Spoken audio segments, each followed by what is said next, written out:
Asalaamu calaykum waraxmatullaahi wabarakaatu. Nabaday daawadayaal kusoo dhawaada. Halkan waa Juuqdhawr Media oo alaaba idiin soo gudbisa 24 saac wararka dhaliya dibad gudahooda. Waxaa maanta ra'iisul wasaaraha Jamhuuriyadda Soomaaliya Xamse Cabdi Barre uu xilka u kala wareejiyay taliyii hore ciidanka xoogga Ibraahim Muxyidiin iyo taliyaha cusub ee hadda laga magacaabay Odawaa Yuusuf Raage. halkaasoo lagu qabtay munaasabad ballaaran oo xilka lagu kala wareejinayo ayaa munaasabadii xilka lagu kala wareejinayay waxa u dhacday sida tan.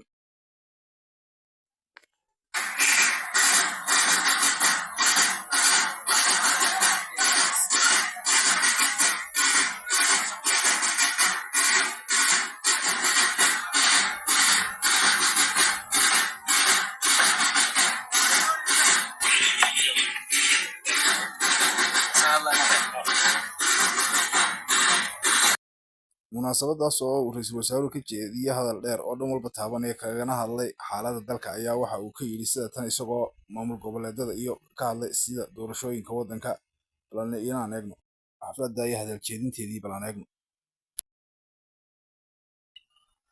dhibaata waxay timid markuu yidhi waxaan rabaa in qarankii kalena masiirkiisa laga afduubo oo anigu afduubto oo la igu daro oo yidhaahdo doorasho ma dhacayso, doorasho dadban waxaan ahayn ma dhacayso.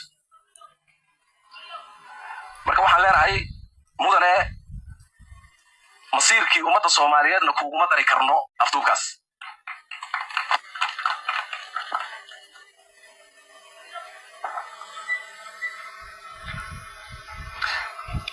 waxaa fiican inaan jeclaan lahaa inaan xusuusiyo halkay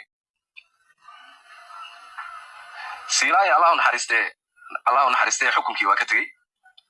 nin muuse la yidhahdaa yimid, nin cirra la yidhahdana hadduu yimid. farole wuu tegey, cabdiwelina waa tegey, siciidkii koobaad baa tegey, siciidka labaadna wuu joogaa. cabdikariim xuseen guuleed waa tegey, xaaf waa tegey, qoorqoor nin la yidhahdaa jooga. cali cabdullaahi cusubna waa tegey, maxamed cabdiawaar waa tegey, cali guudlaaw nin la yidhahdaa jira, shariif xasan teg, lafta kale nin la yidhahdaa jooga. xasan sheekhi hore wuu tegey, farmaajo yimid oo tegey, xasan sheekhi kalaa jooga. waxaan leeyahay marka haddaan guga kuu kordhaa gabow mooyee ku tarin garaad iyo waayo arag.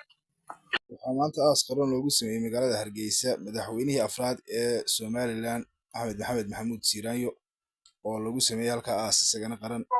ilaahay ha u naxariisto.